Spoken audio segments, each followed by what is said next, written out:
अस्सलाम वालेकुम दोस्तों, ये खजूर है, आप भी खाएं, कलौंजी खाएं, शहद खाएं। अल्लाह के रसूल ने फरमाया कलौंजी में मौत के अलावा हर बीमारी का इलाज है। तो हमें इस कोरोना वायरस जैसी वबा बीमारी से बचना है और बचाना है। पूरी दुनिया में दहशत फैला हुआ है, पूरी दुनिया में लोग मर रहे हैं, हॉस्पिटलाइज हो रहे हैं, पूरी दुनिया में दहशत फैला। लेकिन हमें नहीं डरना है, क्योंकि हमारा ईमान है कि मौत व हयात का मालिक अल्लाह है। और हाँ, एहतियाती तदाबीर जो बताए गए हैं उस पर अमल करना है।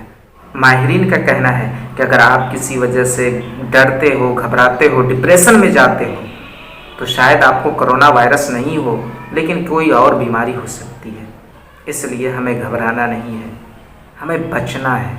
जो एहतियाती तदाबीर बताए गए हैं उस पर अमल करना है। कुछ लोग तो इस कोरोना वायरस को इस तरह से सीरियस ले रहे हैं कि सोशल मीडिया पे, टिकटॉक पे इसका मजाक बनाकर वीडियोस अपलोड कर रहे हैं। अफसोस, हम आपके साथ एक वाक़या शेयर करना चाहते हैं कि अगर किसी को खुदा न खास्ता ये वायरस बुरी तरह से लग जाता है तो वो किस मुश्किल घड़ी से गुजरता है, किस परेशानी से गुजरता है। एक शख्स कोरोना वायरस का मरीज़ हॉस्पिटल में जब उसका आखिरी वक्त आया, दम निकलने को था, तो उसने आखिरी ख्वाहिश जाहिर किया, डॉक्टर से दरख्वास्त किया तो मुझे मेरी औलाद से मिला दीजिए। डॉक्टर ने इनकार कर दिया, कहा नहीं, आप अपने बेटे से नहीं मिल सकते हैं। मरीज़ ने रो रो कर बुरी तरह से फरियाद किया। डॉक्टर को तरस आ गया, डॉक्टर ने फैसला लिया और पूरी तरह से सफाई किया। सफाई करने के बाद बहैसियत डॉक्टर उसने मरीज़ के घर फ़ोन किया और कहा कि आपके अब्बू का आखिरी वक्त है, इस हॉस्पिटल में आ जाएं, आप अपने अब्बू से मिल लें।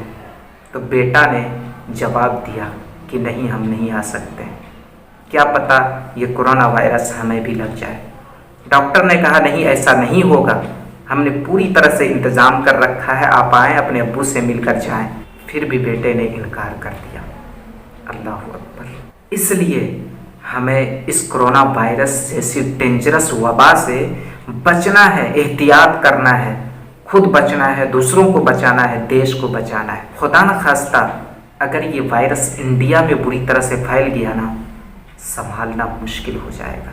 आपको मालूम होनी चाहिए कि इटली कंट्री, जहाँ पे शायद 6 करोड़ की आबादी है, हेल्थ के मामले में बताया जाता है कि पूरी दुनिया में दूसरा या तीसरा नंबर पे है। फिर भी बुरी तरह से वहाँ पे ये वायरस फैल चुका है और कई हज़ार लोगों की मौत हो चुकी है और लाखों की तादाद में हॉस्पिटलाइज है। और ये अमेरिका जो पावरफुल मुल्क है, वहाँ पे लाख पार कर गए हैं और कई हज़ार मौत हो चुके हैं। इसलिए इस लॉकडाउन का पूरी तरह से पालन करें। इस लॉकडाउन की वजह से लोग घरों में हैं, तो दिहाड़ी मजदूरी कमाने खाने वाले लोग परेशान हैं बुरी तरह से। तो अल्लाह ने अगर आपको इस काबिल बनाया, अल्लाह ने धन दौलत दिया है, तो उस तक खाना पहुँचाइए, पानी पहुँचाइए, दवाई पहुँचाइए, साबुन पहुँचाइए, ज़रूरियात का सामान पहुँचाइए। क्या पता इस खूबसूरत अमल से अल्लाह राज़ी हो जाए और आलम इंसानियत से ये वबा को दूर कर दे।